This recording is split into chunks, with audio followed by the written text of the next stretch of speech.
오늘 하나님의 말씀은 다니엘서 5장 18절에서부터 31절까지 말씀입니다. 다 같이 자리에서 16절부터 31절까지입니다. 다 같이 자리에서 일어서셔서 함께 봉독하도록 하겠습니다. 봉독할 때 저하고 같이 교독합니다. 제가 먼저 16절 시작하겠습니다. 내가 네게 대하여 들은즉 너는 해석을 잘하고 의문을 푼다 하도다. 그런즉 이제 네가 이 글을 읽고 그 해석을 내게 알려주면 네게 자주색 옷을 입히고 금사슬을 네 목에 걸어주어 너를 나라의 셋째 통치자로 삼으리라 하니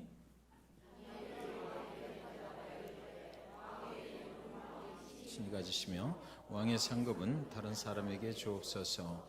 그럴지라도 내가 왕을 위하여 이 글을 읽으며 그 해석을 아뢰리이다. 왕이여 지극히 높으신 하나님이 왕에 붙인 느부갓네살에게 나라와 큰 권세와 영광과 위엄을 주셨고 그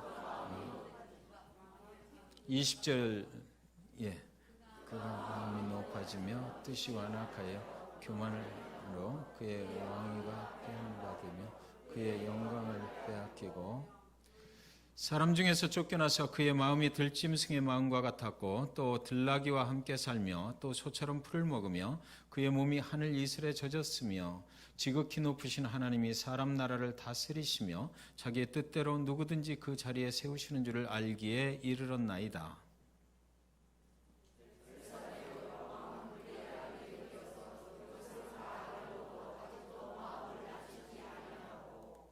도리어 자신을 하늘의 주제보다 높이며 그의 성전 그릇을 왕 앞으로 가져다가 왕과 귀족들과 왕후들과 후궁들이 다 그것으로 술을 마시고 왕이 또 보지도 듣지도 알지도 못하는 금, 은, 구리, 쇠와 나무, 돌로 만든 신상들을 찬양하고 도리어 왕의 호흡을 주장하시고 왕의 모든 길을 작정하시는 하나님께는 영광을 돌리지 아니한지라.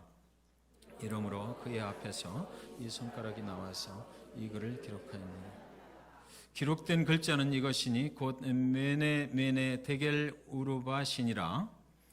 그 글을 해석하건대 메네는 하나님이 이미 왕의 나라의 시대를 세워서 그것을 끝나게 하셨다 하며 데겔은 왕을 저울에 달아보니 부족함이 보였다 하며 그래서는 왕의 나라가 나뉘어서 메대와 바사 사람에게 준바되었다 함이니이다 하니 이에 벨사살이 명하여 그들이 다니엘에게 자주색 옷을 입히게 하며 금사슬을 그의 목에 걸어주고 그를 위하여 조서를 내려 나라의 셋째 통치자로 삼으니라. 그날 밤에 갈대아 왕 벨사살이 죽음을 다 같이요. 메대 사람 다리오가 나라를 얻었는데 그때의 다리오는 62세였더라. 아멘. 자리에 앉아주시기 바랍니다. 어느 날 한 아주머니가 시장을 보고 돌아와 보니까 집에서 기르는 개가 한 마리 있었는데 그 개의 이름은 도베르만입니다.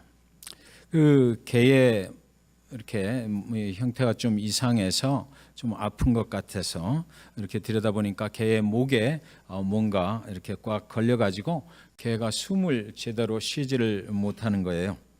그래서 얼른 그 도베르만을 안고 이제 애니멀 하스피탈로 갔어요.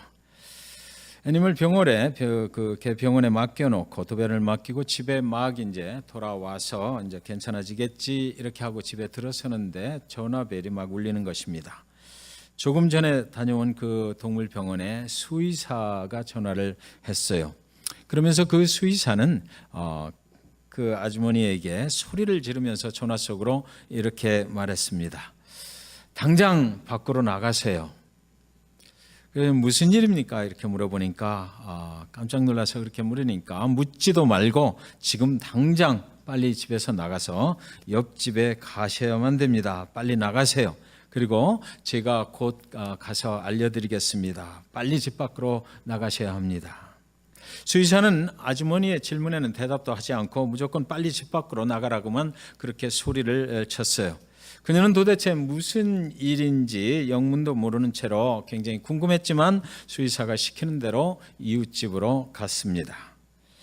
그런데 그녀가 밖으로 나가자마자 마치 경찰차 4대가 기다렸었다는 듯이 그 집 앞으로 이렇게 급브레이크를 밟으면서 들어서는 것입니다. 경찰들이 권총을 뽑아들고 그녀의 집으로 막 들어가는 것이에요. 그녀는 겁에 질린 채 밖에 나와서 도대체 우리 집안에서 무슨 일이 벌어지고 있는 거야? 이렇게 이제 구경을 하는 수밖에는 없었습니다. 그런데 이제 곧 수의사가 도착을 해서 그 상황을 설명을 해주는데 그 수의사 말을 들어보니까 그 개 도베름 안에 목구멍을 이렇게 뭐가 막힌 것 같아서 검사를 해보니까 거기에 사람 손가락 2개가 잘린 손가락 2개가 끼어 있더라는 것입니다. 아마도 도베르만이 집안에 들어온 그 도둑과 싸우다가 도둑의 손가락 2개를 잘라버렸을 것이라고 이 수의사는 생각을 했던 것이에요. 아니나 다를까 경찰은 곧 피 흘리는 손을 움켜쥐고 공포에 질린 채 옷장에 숨어있던 도둑을 잡아냈던 것입니다. 여러분, 이 이야기가 재미있으십니까? 사실이 아닙니다. 이것은 꾸며낸 이야기예요. 이 이야기 제목은 누가 꾸며냈는지는 모르지만 지어낸 사람의 이름은 없고요. 숨이 막힌 도베르만이라는 그 저자도 없고 사실도 아닙니다. 이제 오늘은 성경에 기록된 손가락에 관계된 말씀을 우리가 함께 나누려고 하는 것입니다. 예수님이 이 땅에 오시기 539년 전 어느 날 세계 최강국의 바벨론의 왕궁에서는 벨사살 왕이 베푸는 아마도 인류 역사상 가장 크고 화려하지 않았나 싶을 정도의 아주 화려하고 음란한 파티가 열리고 있었습니다. 5장 1절에 벨사살 왕이 그의 귀족 1000명을 위하여 큰 잔치를 베풀고 그 1000명 앞에서 술을 마시니라. 벨사살, 그 나라 바벨론은 그의 소유였습니다. 그 나라에 살고 있는 귀족들도 그의 소유였을 것이며 바벨론이 점령한 모든 나라들과 백성들도 그의 소유였습니다. 그가 소유한 사람들 중에서 귀족들만 1000명을 그날 불러 모았어요. 그리고 그 1000명의 흥을 돋구기 위해서 물론 오케스트라가 동원되었을 것입니다. 그 1000명의 흥을 돋구기 위해서 당대의 아름다운 여인들을 불러들였을 것입니다. 그 1000명이 환히 내려다 보이는 정중앙 가장 높은 곳에 자리를 잡고 앉아서 금고리, 은귀고리, 금팔찌, 은팔찌를 채운 여인들이 따라주는 술잔을 높이 쳐들고 그는 영원한 바벨론 제국을 위하여라고 소리를 쳤을 것입니다. 그 1000명의 귀족들과 술을 따르는 여인들은 모두 다 그 앞에 일어나서 그들도 술잔을 높이 쳐들고 영원한 벨사살 왕을 위하여라고 그들도 함성을 질렀을 것입니다. 그 순간 하늘에서는 화려한 불꽃이 영원한 바벨론의 위용을 자랑하면서 터져 올랐을 것이고요. 오케스트라의 팡파레가 하늘로 울려 퍼졌을 것이에요. 1000명의 귀족들은 벨사살 왕이 안겨준 그 여인들을 품에 안고 그날 밤 온갖 향락을 즐기게 계획이 되었던 것입니다. 그런데 그날 밤 바벨론을 침공하는 침략자들도 또한 그 주변에 있었어요. 한참 힘이 붙은 바사나라 그리고 바사나라의 왕 고레스가 메데나라의 왕 다리오와 함께 연합을 해서 그날 바벨론을 침공하고 있었던 것입니다. 사실 당시 실제 그때 바벨론의 왕은요 벨사살이 아니었어요. 벨사살의 아버지 나보니도스가 실제 왕이었습니다. 그런데 지난 2년 동안 이 바벨론의 세계 최강대국을 계속 유지하게 하지 못하게 하는 그런 침략이 있었는데 그 바산 나라와 메데 나라가 이 바벨론을 계속해서 침공을 하고 있었던 것입니다. 사실 역사로 보면 이 바벨론은 이미 2년 전부터 그 나라들에 의해서 그 성벽이 둘러싸여 있었다라고 그렇게 합니다. 그래서 그날 밤에 이들은 이제 마지막 결전을 준비하고 있었던 것이에요. 그러므로 아버지 나보니도스 왕은요 그들의 침공을 막기 위해서 그는 왕궁에 있을 수가 없었어요. 그는 전쟁에 나가 있어야만 했었던 것입니다. 자기의 아들 벨사살에게 이제 할 수 없이 왕궁을 맡겨놓고 그동안 모든 행정적인 업무를 그 벨사살 그의 아들이 보게 했던 것이에요. 그래서 사실 이 벨사살은 자기가 실제 왕이 아니면서도 모든 왕권을 쥐고 호령을 하고 명령을 하게 됐던 것입니다.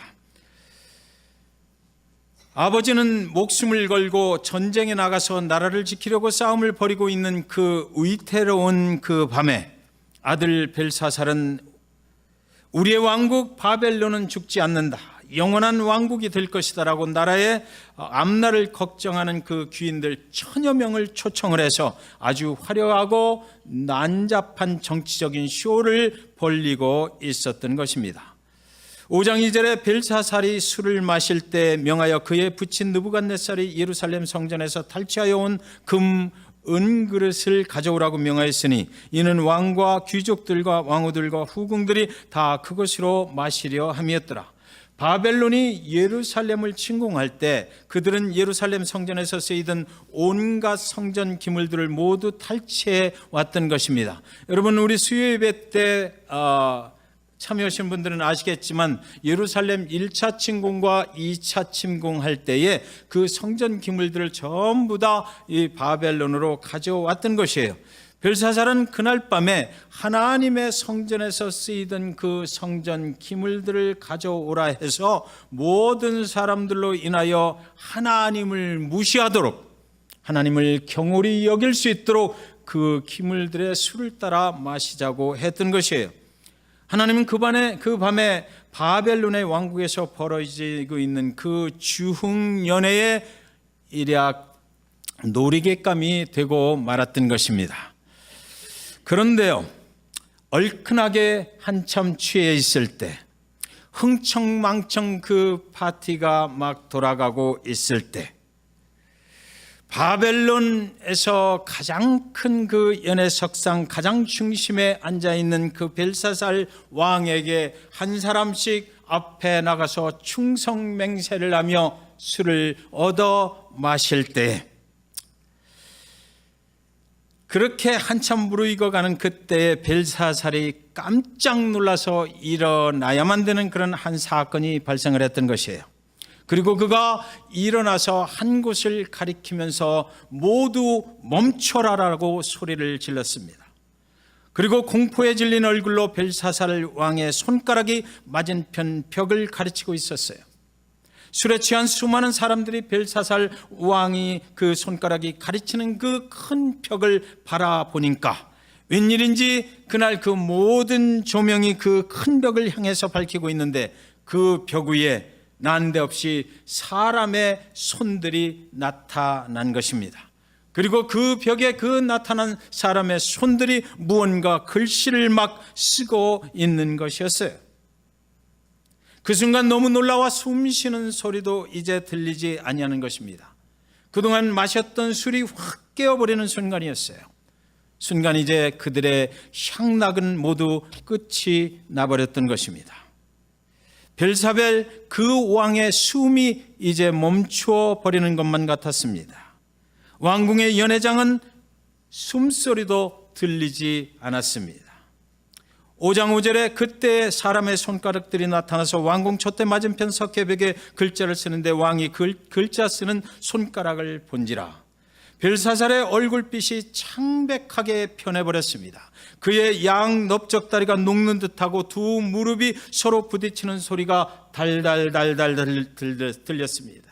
순간 그의 마음속에 저 손은 자기 할아버지 느부갓네살 왕에게 나타났던 예루살렘의 유다 백성들이 믿는 그 하나님이 만들어낸 손일까라는 생각이 들기도 했어요. 초자연적인 현상 앞에서 아무리 세계 최강국의 왕이라 할지라도 그의 어금니는 지금 세상의 어떤 힘과 능으로도 이해할 수 없는 그 초자연적인 현상 앞에서 달달달달 소리를 내며 떨리고 있는 것입니다. 잠시 후 글씨를 쓰던 손들은 이제 감쪽같이 사라져 버렸습니다. 그러나 그 손들이 써놓은 글씨가 석회 벽면에 아주 선명하고 뚜렷하게 밝히 드러난 것입니다. 그 큰 벽에 쓰인 글씨를 광란의 그날 밤 잔치에 참여한 수천 개의 눈들이 공포에 질려서 그 벽을 다 쏘아보고 있는 것이에요. 그러나 그 글자는 그들이 알고 있는 글자가 아니었습니다. 이 세상의 지식이나 능으로는 그 의미를 알아맞힐 수 있는 그런 글자가 아니었어요. 벨사살의 공포에 질려서 모든 박사들을 불러냅니다. 그러나 그 누구도 그 글자의 의미를 알아낼 사람은 한 사람도 없었던 것입니다. 그 순간 세상이 멈추었습니다. 그 순간 사람들이 모두 멈췄어요. 인간의 활락은 이제 끝이 나고 멈춘 것입니다. 광란의 파티가 멈추어 버렸습니다. 인간의 모든 죄악이 순간 초자연적인 하나님의 역사 앞에 멈추고 말았던 것이에요. 이제 인간이 멈추고 나니까 그때 하나님은 서서히 하나님의 사람을 그들 앞에 드러내시기 시작합니다.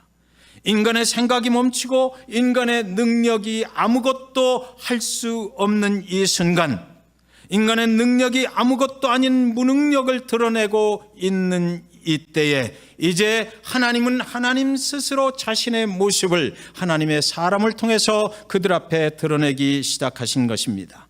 5장 12절에 왕이 벨드사살이라 이름하는 이 다니엘은 마음이 민첩하고 지식과 총명이 있어 능히 꿈을 해석하며 은밀한 말을 밝히며 의문을 풀 수 있었나이다. 이제 다니엘을 부르소서 그리하시면 그가 그 해석을 알려드리리이다 하니라. 벨사살의 그 어머니가요, 그에게 다니엘을 불러내는 것이 좋겠다라고 했습니다.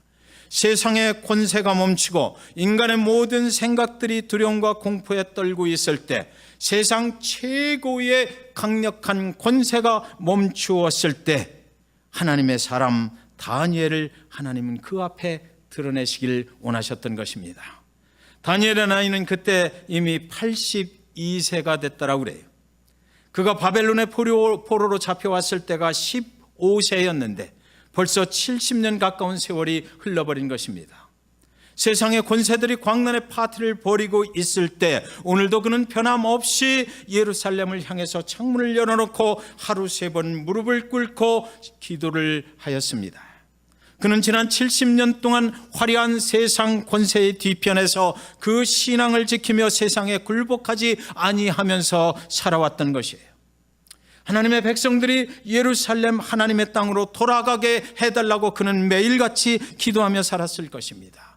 하나님의 백성들이 이 땅에 포로로 잡혀와 있으나 세상 권력에 굴복하지 말게 해달라고 그는 기도했을 것이에요. 하나님의 백성들이 신앙을 지키게 해달라고 그는 기도했을 것입니다. 세상의 우상의 권세들이 술에 취해 자신들의 왕의 보좌가 영원할 것이라고 외치고 있는 그 뒤편 보이지 않는 곳에서 하나님을 붙잡고 그는 아닙니다. 하나님, 내가 믿는 하나님, 세상의 권세가 영원한 것이 아니라 내가 믿기는, 오늘도 내가 변함없이 믿기는 영원하신 것은 오직 하나님 한 분뿐입니다. 영원하신 분은 오직 하나님 그 보좌일 뿐입니다라고, 세상에 영원한 보좌가 있는 것이 아니라 하나님의 보좌가 영원할 것입니다라고 나는 그렇게 믿습니다라고, 그래서 언젠가는 하나님이 하나님 되심을 보여주실 것이라고 저는 그렇게 믿습니다라고, 하나님의 계획이 이루어질 날을 그렇게 기다립니다라고 그는 지난 70년 동안을 기다리면서 그렇게 기도하고 있었을 것입니다. 5장 22절 벨사살이여, 왕은 그의 아들이 되어서 이것을 다 알고도 아직도 마음을 낮추지 아니하고, 이제 다니엘이 벨사살에게 말합니다. 다니엘은 먼저 느부갓네살 왕이 겪었던 일을 상기시켜 주는 거예요. 느부갓네살 왕이 너무나 교만해서 하나님의 심판을 받아 들판으로 쫓겨나서 그의 마음이 들짐승들과 같이 되어서 짐승들과 같이 풀을 먹으며 살다가 세상에 권세를 세워주시는 분이 바로 지극히 높으신 하나님이신 것을 알게 된 것, 그것을 벨사살 왕, 너도 알지, 너도 들었지, 너도 보았지. 그런데 왜 알고도 하나님을 무시하고 경홀히 여기고 있느냐라고, 알고도 왜 그 앞에 너는 그것을 무시하고 그 지극히 높으신 하나님, 그분을 내가 분명히 보았으면서도 그 앞에 교만을 떨고 있느냐고, 왜 그 하나님을 만홀히 여기는 짓을 하고 있느냐고, 그가 벨사살 왕에게, 세상의 최고의 권세를 가진 자에게 하나님의 이름으로 묻고 있는 것입니다. 사랑하는 여러분, 벨사살 왕은 세상의 권세를 주시는 분이 하나님이시요, 그것을 거두어 가실 분도 하나님이신 것을 이미 느부갓네살 왕의 모습을 통하여 알았습니다. 최소한 전에서 들었을 것입니다. 그러나 그 하나님을 믿고 의지하지는 않았던 것이에요. 그 하나님에 대해서 알고 있었지만 그 하나님을 무시하면 안 된다라는 것을 그는 알고 있었음에도 불구하고 그것을 다 알고도 하나님 그분을 경외하지 않았던 것입니다. 하나님 그분을 두려워하지 않았던 것이에요. 알지 못하던 때는 하나님의 자비로움에 우리의 구원의 문제를 맡기게 되어 있었습니다. 그런데 이미 우리가 이 시대의 복음을 듣고 알고 있는 사람이요, 고의로 알고도 하나님을 거부할 때 그의 길은 죽음과 멸망의 지옥불에 던져지는 길밖에는 없다라고 성경은 분명히 말하고 있습니다. 교만은 하나님이 하나님 되심을 알고도 그를 인정하지 않는 것, 그것이 교만이고요. 그래서 하나님은 그 교만한 자를 대적하신다라고 성경은 말씀하고 있어요. 5장 23절 24절에 보면 도리어 자신을 하늘의 주제보다 높이며 그의 성전 그릇을 왕 앞으로 가져다가 왕과 귀족들과 왕후들과 후궁들이 다 그것으로 술을 마시고 왕이 또 보지도 듣지도 알지도 못하는 금, 은, 구리, 쇠와 나무, 돌로 만든 신상들을 찬양하고 도리어 왕의 호흡을 주장하시고 왕의 모든 길을 작정하시는 하나님께는 영광을 돌리지 아니한지라. 24절에 이러므로 그의 앞에서 이 손가락이 나와서 이 글을 기록하였나이다. 왕의 호흡을 주장하시고 왕의 모든 길을 작정하시는 하나님이 있는 줄을 네가 알면서도 그 하나님께 영광을 돌리는 것이 아니라 그 하나님의 성전에 예배를 드릴 때 쓰는 그 성전 기물들을 오히려 갖다가 술을 그곳에 따라 마시면서 하나님이 아닌 다른 우상들에게 절을 하자고 외쳐대고 있는 그 벨사살 너라고 지금 다니엘이 그곳에서 왜 그 손가락이 나와서 지금 그렇게 하는지를 말해주고 있는 것입니다. 여기 이러므로라는 단어가 중요한 거죠. 이런 이유로 인하여 당신은 이제 끝났다라고 말하고 있는 것이에요. 사랑하는 여러분, 저와 여러분이 신앙의 여정을 갈 때에 예수 그리스도를 우리가 알고 하나님을 알고 하나님을 믿고 살아가는데 하나님이 원하시지 않는 일을 우리가 알면서도 하나님 앞에 우리가 입술의 고백은 하나님이 하나님이 되심을 믿습니다. 내가 하나님의 백성인 것, 그래서 하나님이 나를 사랑하시고 보호하시고 나의 피난처가 되어주시고 나의 반석이 되심을 내가 믿습니다라고 말은 하지만 그러나 하나님의 율법에 하나님의 말씀에 있는 대로 살지 않냐고 오히려 교만해져서 하나님을 대적하는 그런 행위를 하고 하나님이 아닌 세상의 우상을 섬기고 나를 섬길 때 하나님께서도 어느 누군가를 우리에게 보내주셔서 하나님의 교회가요, 하나님 그분 중심으로 예배하길 원하고 예수 그리스도 그 십자가의 보혈로 우리가 씻음 받았다고 말하고 우리는 그리스도 그분이 아니면 구원받을 수 없다라고 말하면서 실제 그들이 하는 모든 일들에 있어서는 하나님을 위한 것이 되지 아니할 때에 하나님이 아니라 사람을 높이고 하나님이 아니라 세상의 어떤 일들을 우상으로 섬기고 나아갈 때에 우리는 잘 그것을 착각을 하지만 그러나 하나님이 보실 때 그런 일들이 계속되고 있을 때에 우리에게도 어떤 하나님의 사람을 보내셔서 그렇게 말씀하실 수 있다라는 것입니다. 너희의 호흡을 주장하시고 너희의 모든 길을 작정하시는 하나님께 너는 왜 영광 돌리지 않느냐, 그렇게 말만 해놓고 너는 왜 그렇게 다른 짓을 하고 있느냐라고 하나님께서 어느 사람을 통해서 얼마든지 그렇게 말씀하실 수 있다라고 하는 것입니다. 사랑하는 잭슨빌 중앙침례교회 성도 여러분, 저와 여러분이 오늘 말씀을 좀 잘 기억했으면 좋겠어요. 우리의 갈 길은 오직 한 길입니다. 여호와 하나님께로 길을 정했고 우리가 그곳에 가기로 하나님 여호와 그분을 믿고 예수 그리스도 그분을 통해서 예수 그리스도의 이름을 높이고 하나님의 영광을 높이기를 위해서 우리가 살아간다면 우리는 그 본질적인 문제 그것을 잃어버리면 안 되는 거예요. 어느 날 우리가 그것을 잃어버리고 살아갈 때 이러므로 우리 예배 중에 저 벽에다가 어떤 손들이 나와서 뭐라고 쓰는 일이 없었으면 좋겠습니다. 얼마나 두려운 일이냐고요. 얼마나 두려운 일이냐. 하나님께서는 우리의 마음을 읽으시고 우리가 하고 있는 그 행위의 근본 동기를 분명히 밝히시는 그런 하나님이시다라는 거예요. 알고도 일부러 지키지 않았다는 것, 알고도 행하지 않았다는 것입니다. 세상의 모든 권세를 주시는 분도 지극히 높으신 하나님이시오 거두어 가시는 분도 하나님이신데 그것을 알면서도 내가 교만했다는 것이죠. 알고도 행하지 않는 것, 그것이 바로 교만이라는 것입니다.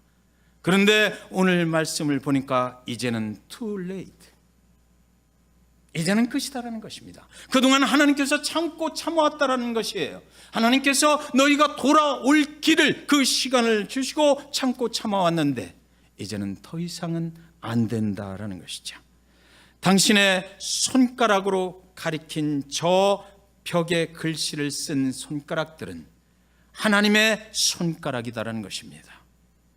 그 손가락들은 오늘 당신의 멸망을 말해주는 것이다라고 해석해 주었던 것입니다. 벨사살 왕이 일어나서 저게 뭐야 저 벽에 쓰는 게 모두 멈춰라라고 손을 들어서 그것을 가리키는 그곳에 나타났던 그 손가락들은 하나님의 손가락이라는 것입니다. 그의 교만함도 이제는 오늘이 끝이라고 성경은 말하고 있는 것이에요. 여러분, 저희가 교회 창립을 하던 그 창립 기념 예배 4년 전입니다. 4년하고도 몇 개월. 저 비치블루버드에서 우리는 많은 성도님들 그리고 또 다른 분들을 초청을 해서 교회가 이제 이 땅에 새롭게 하나의 교회로서 출범을 합니다 라고 창립 기념 감사 예배를 드렸던 적이 있어요. 그 전까지는 집에서 모여서 서로 성경 공부하고 뭐 이렇게 하다가 하나님께서 또 그쪽으로 새로운 교회로 출발을 하라고 그러셔서 우리는 하나님의 뜻에 순종하는 마음으로 그렇게 했던 것이에요. 얼마나 기뻤는지 몰라요. 하나님께서 우리와 함께 하시는구나. 우리의 뜻이 하나님의 뜻과 합당하게 맞아떨어졌구나. 그래서 많은 분들이 그날 오셨습니다. 우리 멤버들은 고작 10명, 15명 이내였었는데 그날 꽉 차게 많은 분들이 오셔서 우리의 창립 기념 예배를 하나님께 감사하는 데 참여해 주셨어요. 그리고 그 다음날 새벽, 아무도 아마 제가 여지껏 말씀드리지 않았던 것 같은데 저는 또 새벽 예배를 5시 반에 그 교회를 향해서 갔습니다. 새벽 기도를 열심히 드리고 나와서 옆에 있는 그 교육관으로 들어가려고 딱 보니까 교육관 바닥에 똥 묻은 똥 색깔의 페인트로 뭔가 잔뜩 써놓은 거예요. 그리고 그 교육관으로 들어가는 그 유리창을 보니까 그 똥 색깔의 페인트로 잔뜩 거기다 뿌려놓은 것입니다. 누군가가 지난밤에 창립 기념 예배가 끝나고 나서 하나님의 교회가 마음에 안 들었든지 저는 그게 정말 똥물인 줄 알았어요. 그래서 가서 냄새를 맡아봤습니다. 그랬더니 페인트더라고요. 다행스럽게도. 그래서 그때부터 제가 그걸 다 지웠습니다. 지우고, 근데 여러분 페인트가 시멘트 바닥에 묻으니까 지워지지가 않아요. 그래서 그때부터 얼마나 그걸 지우느라고 애썼는지, 혹시나 우리 성도님들 보면 얼마나 두려워할까, 혹시나 성도님들 알면 얼마나 고민스러울까라는 생각 때문에 빨리 지워야 되겠다라고 그렇게 힘써서 지웠는데도 여러분 혹시나 시간 나시면 지금도 가보십시오. 그 시멘트 바닥에 완전히 지워지질 않아가지고 그 흔적이 아직도 남아있을 거예요. 그날 그 페인트를 뿌린 그 의미는 무엇일까? 지금까지도 참 어떤 때 생각하면 두렵고 떨리는 마음이 들어요. 우리가 한 교회가 이 땅에 세워지는데 하나님의 이름을 의지해서 하나님의 뜻에 의해서 한 교회가 세워질 때에 우리는 얼마나 많은 핍박 속에서 시작을 해야 되는 것입니까? 지난 불과 4년 몇 개월 전에 그런 일이 있었으면 오늘도 우리는 그런 일을 얼마든지 당할 수 있는 것입니다. 오늘도 하나님의 교회를 핍박하고 하나님의 교회를 무너뜨리고자 하는 그런 사단의 영들은 얼마든지 존재하고 있는 것이고 얼마든지 그들의 역사를 이뤄나가기 위해서 그들은 힘을 쓰고 애를 쓰고 있을 것이에요.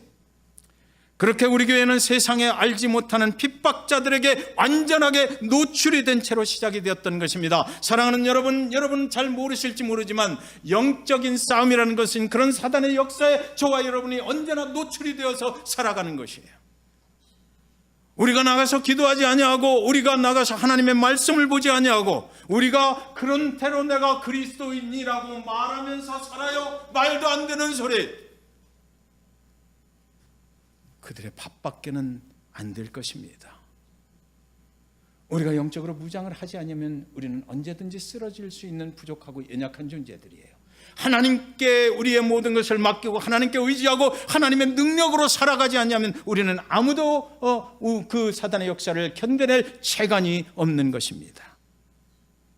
여러분, 우리는 지금 바벨론의 그 최후의 모습을 보고 있는 것이에요. 세상에서 떵떵대리던 그 사람들, 이제 오늘 다니엘은 세계 최고의 나라 바벨론 최고의 관직에 있는 1000명의 고관과 귀족들 앞에서, 세상의 최고의 권세 앞에서 수천 명이 듣고 보는 앞에서, 여러분, 바벨론이라는 나라가 얼마나 큰가 여러분 아시죠? 우리 계속 지금 다니엘서 보고 있으니까. 하나님께서요, 그 바벨론 왕국이 계속해서 세계 강국으로 이렇게 진행이 되는 동안에 그곳에 포로 다니엘과 세 친구, 그 왕궁 속에 뒤편에 숨겨뒀던 것이에요. 하나님이 세계 역사를 주장해 가시고 뒤바꾸기 위해서, 하나님이 사단의 역사를 막아버리기 위해서 믿음의 사람들을 이제 새롭게 그 세계 역사에 등장시키기 위해서 그 뒤편에 묻어두고 있었던 다니엘이 이제 나타나는 것입니다. 그 왕궁의 그 화려한 파티 가운데 하나님은 그를 드러내시고 계신 것이에요. 세계 최강국 바벨론과 그 세상 나라의 왕 벨사살의 사형을 선고하는 다니엘의 모습이 여기 나와 있는 거예요. 너는 이제 끝났다라는 것입니다. 바벨론은 끝났다라고 그는 선포하는 것이에요. 그것이 자기의 이름이 아니라 하나님의 이름으로 그는 그것을 선포했던 것입니다. 다니엘이 어린 나이 15세의 바벨론의 포부로 끌려와서 팔순의 노인이 될 때까지 바벨론의 왕궁에서 자신의 신앙을 지키는 것으로 인해서 얼마나 많은 생명의 위협을 느껴야만 했을까요? 성경은 세세히 기록해 놓지는 않았지만 그것이 어디 쉬웠겠느냐고요. 자신의 신앙을 지키는 것으로 인해서 그는 수많은 핍박을 당해야만 했을 것입니다. 언제 잘려나갈지 모르고 언제 죽음을 당해야 될지 모르는 그런 가운데서 그는 신앙을 하나님께 드리면서 살았을 것이에요. 그곳에는 하나님을 예배하는 곳이 아니잖아요. 그곳에는 하나님의 백성들이 사는 곳이 아니잖아요. 바벨론의 왕이 마음만 먹으면 다니엘 같은 포로 한 명쯤이야 언제든지 임의로 죽이고 임의로 세우고 임의로 쳐내릴 수 있는 그런 곳에서 그는 신앙을 지키면서 하나님 그분만을 믿고 의지하고 신뢰하며 살아갔던 것이에요. 그런데 오늘은 세상의 모든 권세와 죄악이 완전하게 멈추는 곳에 하나님의 사람 다니엘이 환하게 그들 앞에 이렇게 드러내지는 것입니다. 예배할 수 없는 곳에서 그는 예배했어요. 예배할 수 없는 상황 속에서 그는 예배했던 것이에요. 우리가 부르는 찬양 중에 이런 가사를 가진 찬양이 있습니다. 아무도 예배하지 않는 그곳에서 주를 예배하리라. 아무도 찬양하지 않는 그곳에서 나 주를 찬양하리라. 아무도 헌신하지 않는 그곳에서 주께 헌신하리라. 누구도 증거하지 않는 그곳에서 나 주를 증거하리라. 여러분, 이거 밤새 연습했거든요. 우리가 살아가고 있는 이 땅은 어떻습니까? 예배하기에 좋습니까? 우리가 살아가고 있는 이 상황은 어떻습니까?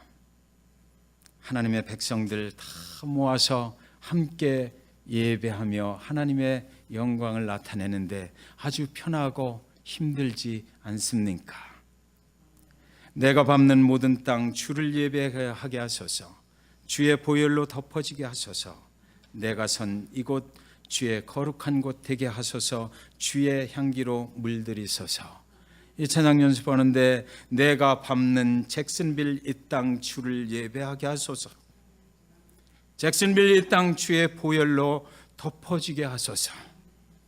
내가 선 이곳 잭슨빌 이 땅 주의 거룩한 곳 되게 하소서. 주의 향기로 물들이소서. 저와 여러분의 신앙의 고백인 줄 믿습니다. 5장 25절 기록된 글자는 이것이니 곧 메네메네 데겔 우바르시니라. 이 뜻은 세어보고 부족하여 조각을 내버린다는 뜻이에요. 하나님께서 바벨론을 세어보고 달아보고 어쩌면 돌아올 가능성이 있나 기다리시다가 도저히 안 돼서 이제 조각을 내어서 다른 나라에게 넘겨주겠다는 뜻인 것입니다. 여러분, 성경은요 역사의 기록이에요. 이날 하나님의 손들이 나와서 석회벽에 그 글자들을 쓰고 있는 그 밤에요, 바벨론을 침공하는 바사의 고레스와 군대들은 왕궁으로 들어오기 시작했어요. 그들이 무슨 작전을 쓴지 아세요? 이 왕궁이 건설된 바벨로니아에는 유프라테스 강에서 물이 흘러들어오는 큰 수로가 있었던 것입니다. 이들이 이 왕궁으로 들어오기 위해서 그날 저녁에요, 그 유프라테스 강 꼭대기에서 그 물줄기를 다른 데로 돌려버린 것이에요. 그리고 그 수로가 싹 말라버렸어요. 그리고 나서 그 수문을 열고 그들은 마른 물길로 이 왕궁으로 침입해 들어올 수가 있었던 것이에요. 전혀 누구도 예상치 못한 그런 전략으로 그들은 그 바벨론의 왕궁으로 들어올 수가 있었던 것입니다. 바사의 고레스가 이끄는 군대들은 그렇게 그 왕궁으로 들어와서 그날 무슨 일이 또 있었느냐면 5장 30절에 그날 밤에 갈대아 왕 벨사살의 죽음을 당했다.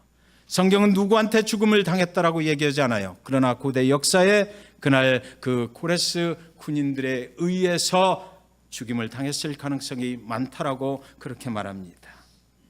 하나님은 그날 세상의 역사를 바꾸셨습니다. 광란의 잔치는 이제 끝났어요. 벨사살은 그날 이후 다시는 떠오르는 태양을 볼 수 없게 되었던 것입니다.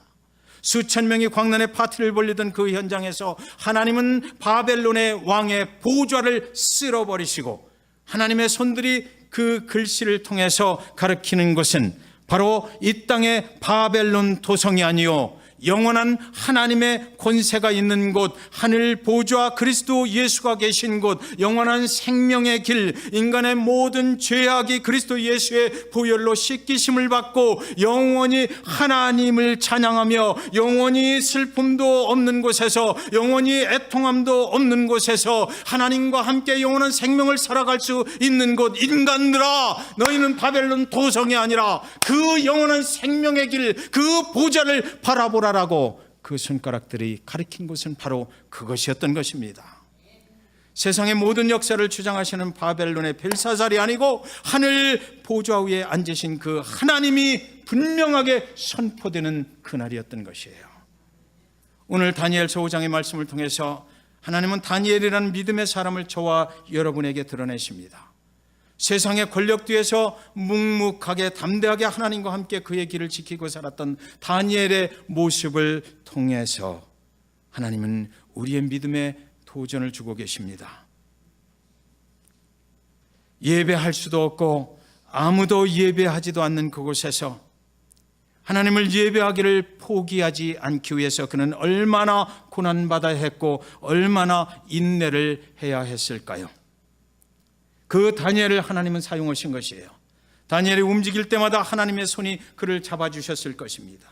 아니, 다니엘의 손을 하나님이 잡고 직접 인도해 가셨을 것이에요. 세상 죄악 가운데서 하나님은 다니엘이라고 하는 한 믿음의 사람을 통해서 세상의 역사를 세상 권세 중심에서 하나님 중심의 세상으로 바꾸어 가셨던 것입니다. 그는 썩어버린 세상의 권력의 중심에 있었으나 그 죄악 가운데 물들지 않았어요. 죄악에 썩어버린 세상을 쓸어버리실 때에 하나님은 그 믿음의 사람 다니엘을 대언자로 사용을 하셨던 것이에요. 사랑하는 여러분, 바벨론의 보좌는 영원하지 않습니다.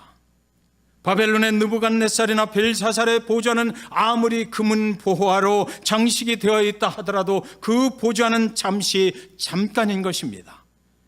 오직 하늘에 계신 주님의 보좌만이 영원할 것이며 그곳에 계신 주님만이 우리의 구원자가 되시며 우리를 지금부터 영원까지 지켜주시는 것을 다 같이 믿으시기 바랍니다. 광란의 파티 그 석회 벽면에 나타난 하나님의 손가락은 무엇을 가리킵니까? 하늘에 하나님의 보좌가 있다. 그 보좌는 잠깐 끝나는 보좌가 아니고 영원한 생명의 보좌라는 것입니다.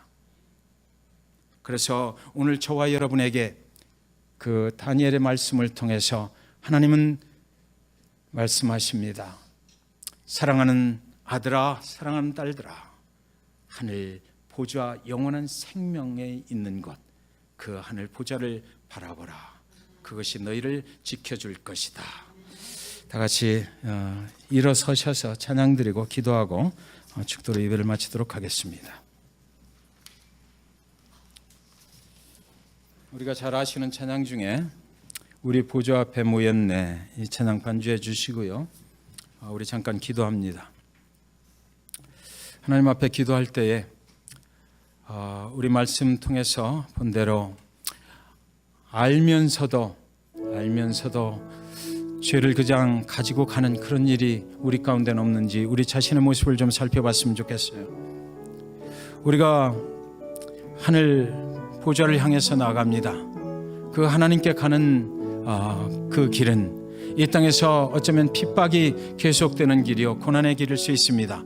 인내하지 아니하면 갈 수 없는 그런 길일 수 있습니다. 그러나 우리는 그 하나님을 믿어야만 합니다. 그 하나님께서 우리가 온전히 하나님께 의지하고 신뢰할 때 그 하나님이 우리를 지켜주실 것입니다. 이 시간 우리 가정, 우리의 자녀들, 그리고 우리 교회 기억하시면서 그 하나님과만 함께 갈 수 있도록, 어렵고 힘들어도 그 하나님 안에서 우리가 믿음을 지키며 갈 수 있도록 이 시간 같이 기도하기를 원합니다. 같이 기도하시겠습니다.